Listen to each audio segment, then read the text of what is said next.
আসসালামু আলাইকুম শিক্ষার্থীরা, সহজে পড়া শিখিতে সবাইকে আমন্ত্রণ।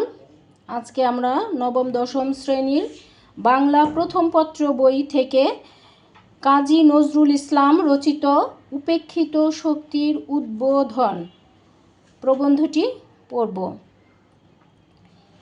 এখানে প্রবন্ধটির নাম উপেক্ষিত শক্তির উদ্বোধন। আমাদের মনে প্রশ্ন আসতে পারে যে উপেক্ষিত শক্তি এটা আবার কি? উপেক্ষিত শক্তি হচ্ছে কবি কাজী নজরুল ইসলাম শ্রমজীবী মানুষের গুরুত্ব এখানে তুলে ধরেছেন প্রবন্ধটির মাধ্যমে। শ্রমজীবী মানুষেরা বিচিত্র দায়িত্ব পালন করে বলেই সমাজ ও সভ্যতা এগিয়ে চলে দ্রুত গতিতে। আজকে আমরা এই উপেক্ষিত শক্তির উদ্বোধন প্রবন্ধের ভিতরে কি আছে সেটা অতি সহজ ও সুন্দরভাবে বোঝার চেষ্টা করি। বিশ্বকবি রবীন্দ্রনাথ ঠাকুরের লেখা দুটি লাইন দিয়ে কবি নজরুল ইসলাম তার প্রবন্ধটি শুরু করেছেন। লাইন দুটি আমরা পড়ি। এই লাইন দুটি কিন্তু রবীন্দ্রনাথের লেখা। হে মোর দুর্ভাগা দেশ, যাদের করেছ অপমান, অপমানে হতে হবে তাহাদের সবার সমান। এই লাইন দুটির অর্থ আমরা প্রথমে বুঝব। বলছে দুর্ভাগা দেশকে, আমাদের এই দেশকে বলছে দুর্ভাগা বলে বলছে যে যাদের করেছ অপমান, যাদেরকে আমরা ছোট লোক, নিচু শ্রেণী বলে অপমান করি, গালমন্দ করি, বলছে তাদের সমান সমান অপমানিত নিজেকে বোধ করতে হবে, নিজেদের সে লেভেলের মনে করতে হবে। সে লেভেল কি? এখন কি শ্রমিকের সাথে যে আমরা হাতে হাত মিলিয়ে কাজ করব? না, হাতে সেইটার কথা বলা হয়নি। বলা হয়েছে একজন শ্রমিককেও সম্মান দিতে হবে, যথাযথ সম্মান, তার কাজকে সম্মান দিতে হবে, তার কাজের মর্যাদা দিতে হবে, তাহলেই তাহাদের সমানে সমান আমরা হতে পারবো। এবার মূল প্রবন্ধে আমরা প্রবেশ করি। আজ আমাদের এই নতুন করিয়া মহাজাগরণের দিনে আমাদের সেই শক্তিকে ভুলিলে চলিবে না। বলছে আজকে আমাদের এই নতুন করে মহাজাগরণের দিনের কথা বলা হচ্ছে, যে এই দিনে সেই শক্তিকে ভুললে চলবে না। সেই শক্তি কোন শক্তি? যে শক্তিকে আমরা অবহেলা করি, অনাদর করি, সেই শক্তির কথা বলা হয়েছে। উপেক্ষা করি, কিন্তু উপেক্ষা করলে কি হবে? সেই শক্তি ছাড়া আমরা অচল, চলতে পারি না। যাহাদের উপর আমাদের 10 আনা শক্তি নির্ভর করিতেছে, 16 আনার মধ্যে 10 আনা শক্তি নির্ভর করে তাদের উপর, অথচ আমরা তাহাদিগকে উপেক্ষা করিয়া আসিতেছি। বলছে অথচ আমরা সব সময় তাদের উপেক্ষা করি, অনাদর করি, অবহেলা করি। এটা কিন্তু সাধু ভাষায় রচিত। সে হইতেছে আমাদের দেশের তথাকথিত ছোট লোক সম্প্রদায়। বলছে যাদের আমরা উপেক্ষা, অবহেলা, অনাদর করছি তারা হচ্ছে আমাদের দেশের তথাকথিত ছোট লোক সম্প্রদায়, যাদেরকে আমরা উঠতে বসতে ছোট লোক বলে গালিগালাজ করি। আমাদের আভিজাত্য গর্বিত সম্প্রদায়ই এই হতভাগাদের এইরূপ নামকরণ করিয়াছেন। বলছে আমরা যারা একেবারে আভিজাত্যের অধিকারী, গর্বিত দেশবাসী, তারা, দেশবাসী কি গর্বিত নাগরিক, তারাই কিন্তু মানে উচ্চ শ্রেণীর লোকেরা, তারাই এই হতভাগাদের এইরূপ নামকরণ করিয়াছেন। আচ্ছা, কিন্তু কোনো যন্ত্র দিয়া এই দুই শ্রেণীর লোকের অন্তর যদি দেখিতে পারো, তাহা হইলে দেখিবে ওই তথাকথিত ছোট লোক এর অন্তর কাচের ন্যায় স্বচ্ছ। বলা হচ্ছে যে কোনো যন্ত্র দিয়ে যদি মানুষের অন্তরটাকে, মানুষের ভিতরটাকে যদি দেখা যেত, তাহলে আমরা দেখতে পেতাম যে এই তথাকথিত ছোট লোকদের অন্তরেই কাচের মতো স্বচ্ছ। কাচের গ্লাসে পানি নিলে যেমন স্বচ্ছ, সেই স্বচ্ছতার কথা বলা হয়েছে, মানে পরিষ্কার সব দেখা যাচ্ছে ভিতরে। এই ছোট লোক এমন স্বচ্ছ অন্তর এমন সরল মুক্ত উদার প্রাণ লইয়াও যে কোনো কার্য করিতে পারিতেছে না, তাহার কারণ এই ভদ্র সম্প্রদায়ের অত্যাচার।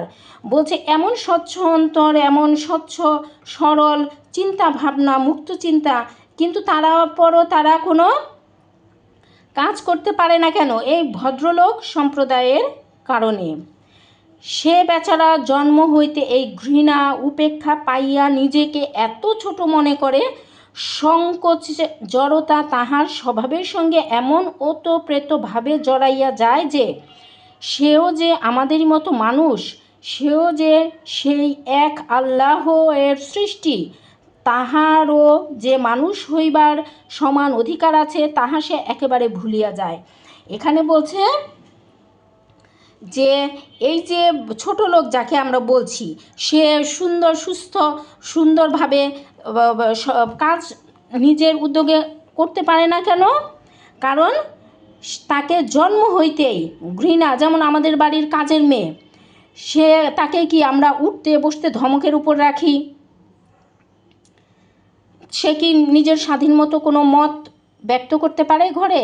সে কি নিজের পছন্দ মতো কোনো খাবার সবার জন্য তৈরি করতে পারে না কিন্তু। তাহলে তার ভিতরে সবসময় হীনমন্যতা কাজ করে, কারণ সে ওই ছোটোবেলা থেকেই সে কাজের লোক, কাজের মেয়ে। সে নিজেকে ওই রকমভাবে ছোটোভাবে চিন্তা করতে ভাবতে শিখেছে। সে এরকম চিন্তা করতেই পারে না যে না, তার বাড়ির মালিক যে যার কাজ সে করে, সে যেমন স্বাধীন আল্লাহর সৃষ্টি, ওই কাজের মেয়েটাও স্বাধীন আল্লাহর সৃষ্টি, তারও ওই মনিবের মতো সমান যোগ্যতা আল্লাহ দিয়েছেন।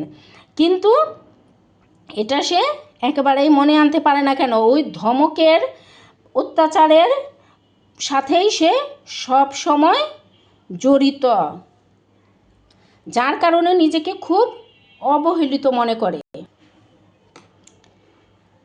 যদি কেউ এই উৎপীড়নের বিরুদ্ধে বিদ্রোহাচরণ করে, অমনি আমাদের ভদ্র সম্প্রদায় তাহার মাথায় প্রচণ্ড আঘাত করিয়া তাহাকে অজ্ঞান করিয়া ফেলে।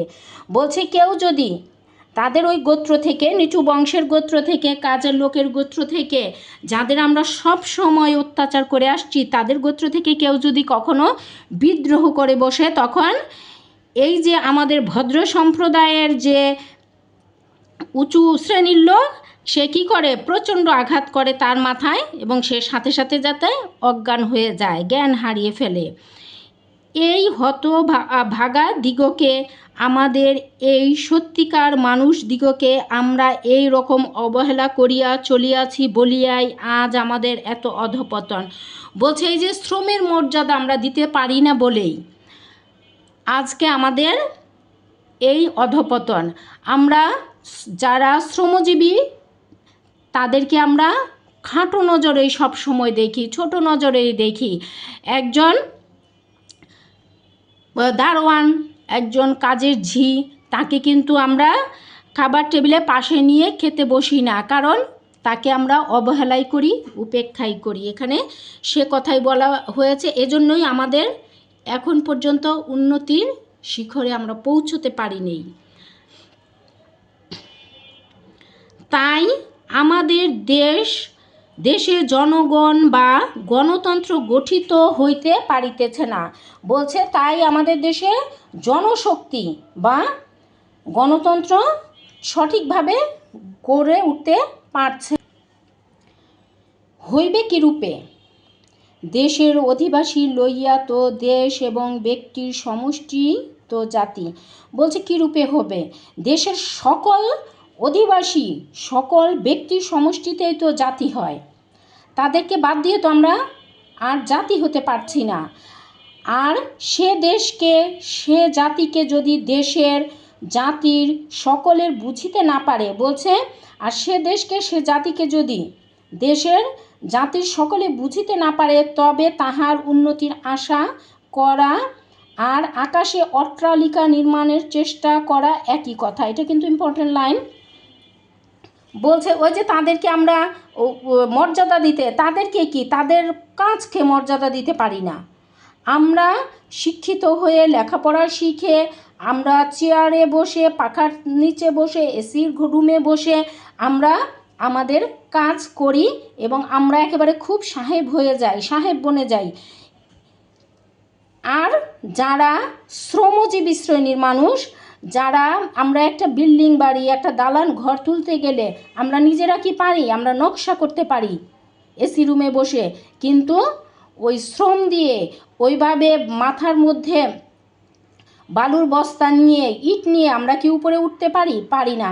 কিন্তু যারা পারে, যারা আমাদেরকে সাহায্য করছে, না হলে এরকম বড় বড় অট্টালিকায় আমরা কিভাবে বাস করতাম, তাদেরকে কিন্তু আমরা অবহেলা করি, ছোট লোক বলে গালিগালাজ করি। তাদের কথাই বলা হয়েছে, বলছে তাদেরকে তো তাদের ছাড়া তো আর আমরা জাতি না। শুধু উচ্চ শিক্ষিত কিছু জনগোষ্ঠী নিয়ে কি জাতি হয়? দেশের সকল জনগণকে নিয়েই হয় একটা জাতি। যেহেতু তাদেরকে পেশাকে আমরা সম্মান জানাতে পারছি না, বিধায় আমরা উন্নত জাতিতে পরিণত হতেও পারছি না। তোমরা ভদ্র সম্প্রদায় মানি দেশের দুর্দশা, জাতির দুর্গতি বোঝ। বলছে যে ভদ্র সম্প্রদায় মানি দেশের দুর্দশা, জাতির দুর্গতি, এটা বোঝা যায়। লোককে বুঝাইতে পারো এবং ওই দুর্ভাগ্যের কথা কহিয়া কাঁদিতে পারো, কিন্তু কার্যক্ষেত্রে নামিয়া কার্য করিবার শক্তি তোমাদের আছে কি? ওই যে সেই কথাই বলছে যে তোমরা কি ইট নিয়ে, বালুর বস্তা নিয়ে, সিমেন্টের বস্তা নিয়ে তোমরা কি উপরে উঠতে পারবে? তোমরা কি রোদে বৃষ্টিতে ভিজে ফসল কাটতে পারবে? পারবে না। না, নাই, সেই কথাই বলছে লেখক। এ কথা যে নিরেট সত্য, তাহা তোমরাই বোঝ।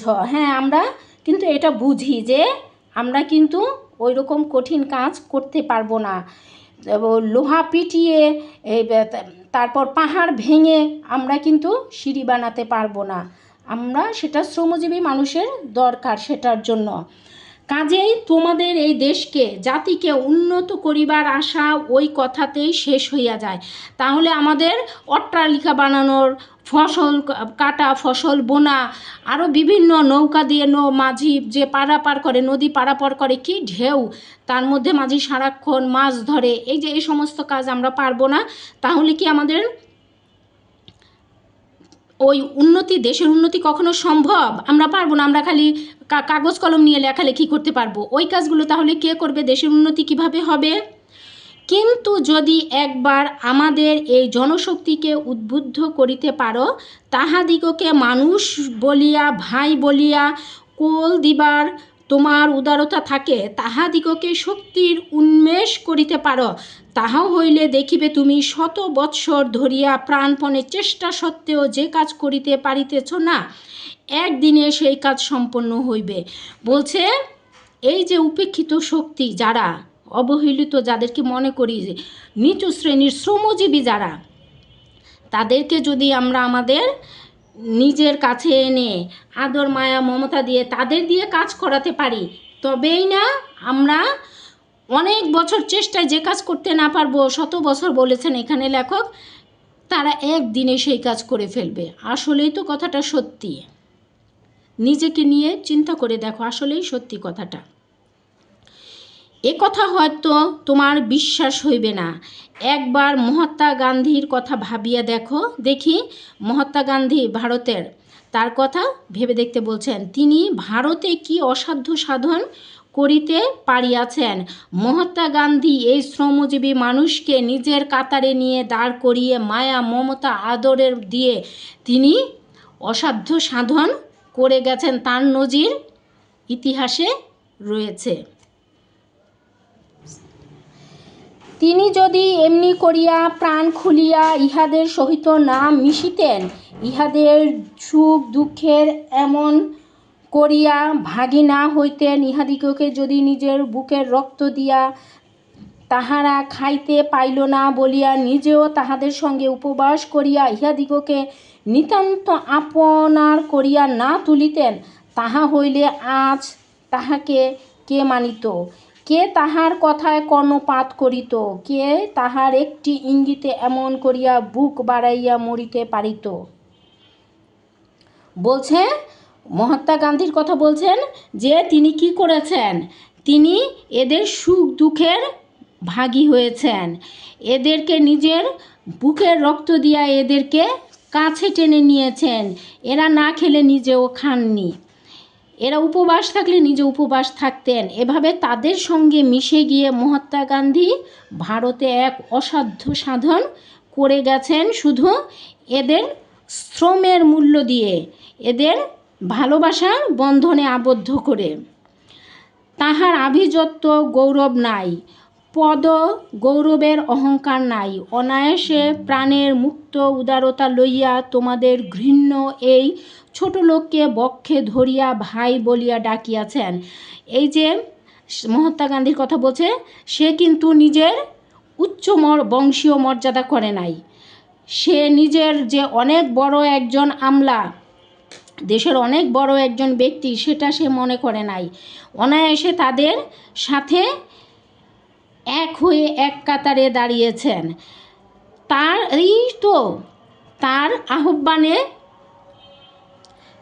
আহ্বানে জাতি ধর্ম বর্ণ সব ভুলে সবাই তার ডাকে সাড়া দিয়ে এসেছিলেন।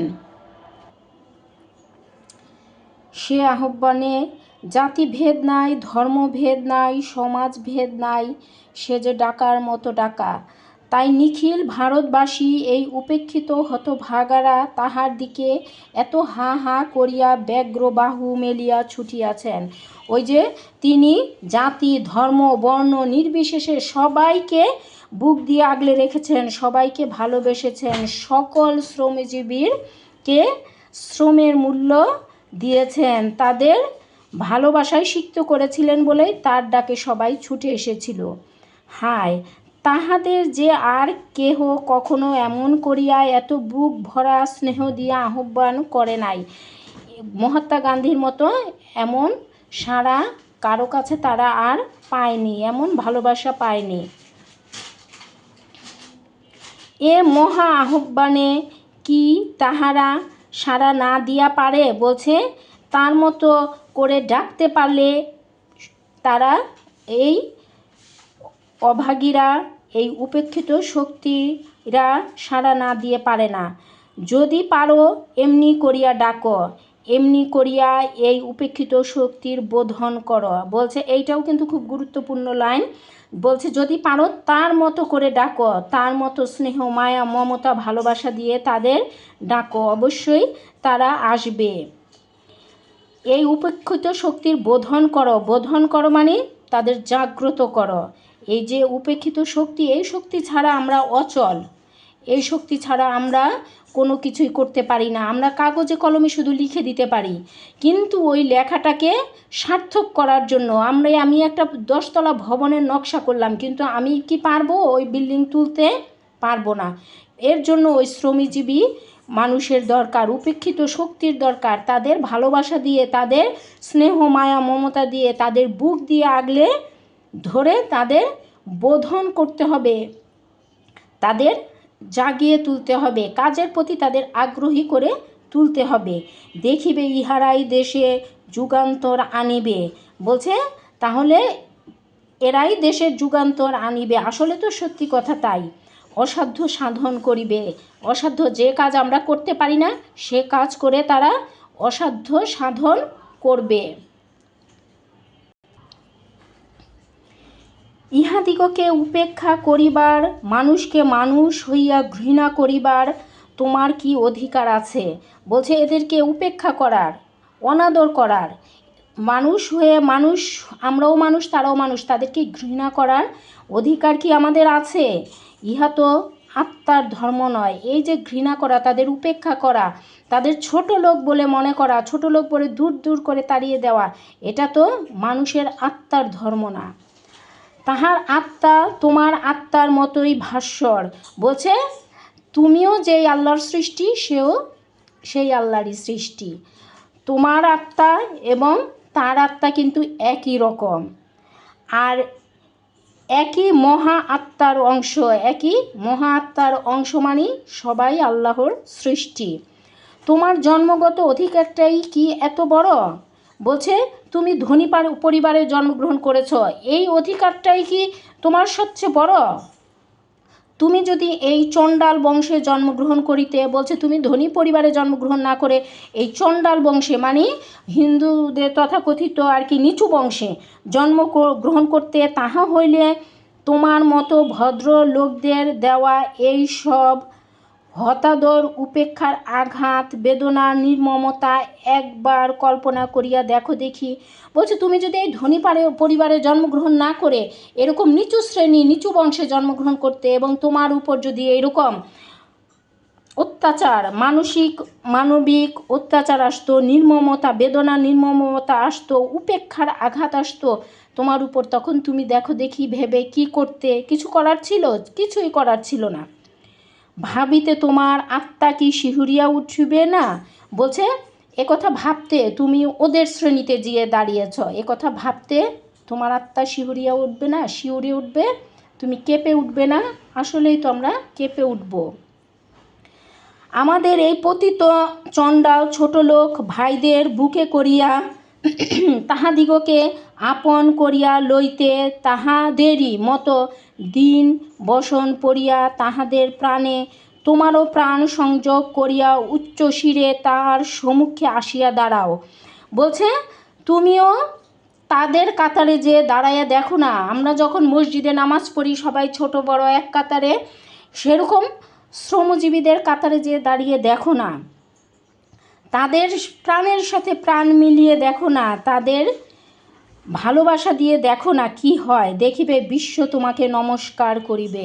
বলছে সারা পৃথিবী তোমাকে মনে রাখবে যে তুমি এই শ্রমজীবীদের পাশে, শ্রমজীবীদের কাতারে দাঁড়িয়েছ। তুমি এই উপেক্ষিত, যারা উপেক্ষিত, যাদেরকে সবাই ছোট লোক বলিয়া গালিগালাজ করে, তাদের পাশে তুমি দাঁড়িয়েছ, তাদের মায়া মমতা ভালোবাসা দিয়ে তাদেরকে আপন করে নিয়েছ, তাহলে সারা বিশ্ব তোমাকে মনে রাখবে। এসো আমাদের উপেক্ষিত ভাইদের হাত ধরিয়া আজ বোধনবাসীতে সুর দেই। বলছে আসো তাদের কাতারে যে দাঁড়িয়ে তাদের হাত ধরে আজকে বোধনবাসীতে সুর দেই। এই বোধনবাসী কি? বোধ জাগ্রত করার বাসী, নিজেদের ভিতরে বোধ জাগ্রত হওয়ার বাসী। কি বলে সুর দিতে বলছেন লেখক দেখো, কিসের দুঃখ, কিসের দৈন্য, কিসের লজ্জা, কিসের ক্লেশ। বলছে কোনো দুঃখ নেই, কোনো দৈন্য মানি অভাব, কোনো অভাব নেই। কিসের লজ্জা? কোনো লজ্জা নেই ওদের পাশে যে দাঁড়াতে। কিসের ক্লেশ? কোনো ক্লান্তিও নেই।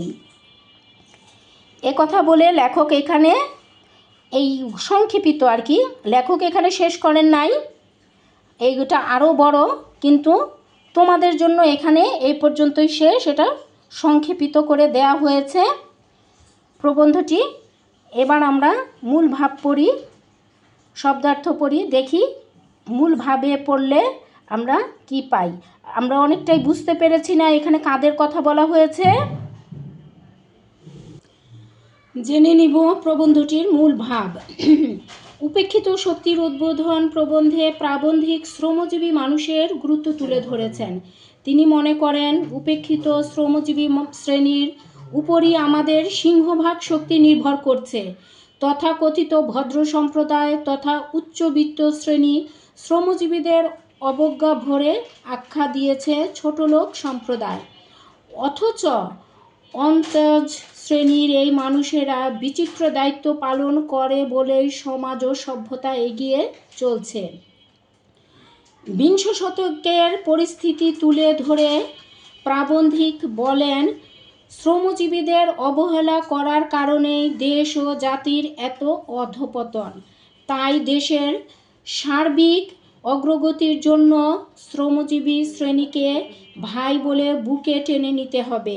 বস্তুত সব মানুষ একই স্রষ্টার সৃষ্টি, তাই গরিব বলে কাউকে উপেক্ষা করা চলবে না। ভেদাভেদ ভুলে কাঁধে কাঁধ রেখে এগিয়ে গেলেই আসবে নতুন দিন। এবার আমরা উপেক্ষিত শক্তির উদ্বোধন প্রবন্ধের লেখক পরিচিতি, কবি কাজী নজরুল ইসলামের পরিচিতিটা জানব। কাজী নজরুল ইসলাম 11 জ্যৈষ্ঠ 1306 সালে, এটা বাংলা, 24 মে 1899 সালে ভারতের পশ্চিমবঙ্গের বর্ধমান জেলার আসানসোল মহকুমার চুরুলিয়া গ্রামে জন্মগ্রহণ করেন। এখানে বাংলা শোন, ইংরেজি শোন দেওয়া আছে।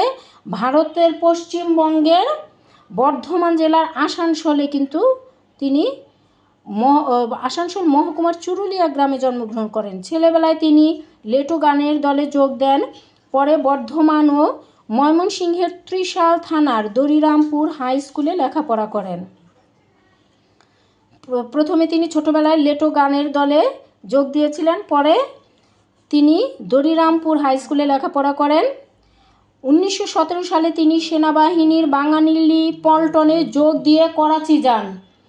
সেখানেই তার সাহিত্য জীবনের সূচনা ঘটে।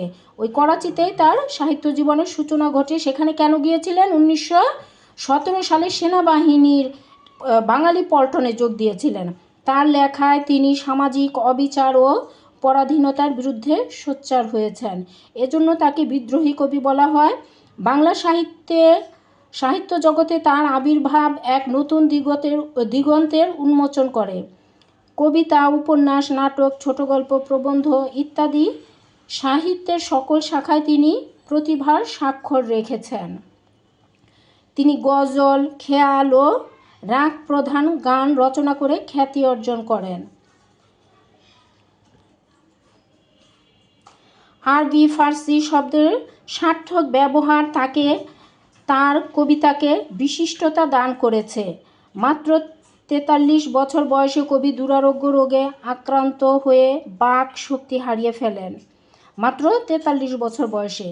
বাংলাদেশ প্রতিষ্ঠার পর অসুস্থ কবিকে ঢাকায় আনা হয় এবং পরে তাকে বাংলাদেশের নাগরিকত্ব প্রদান করা হয়।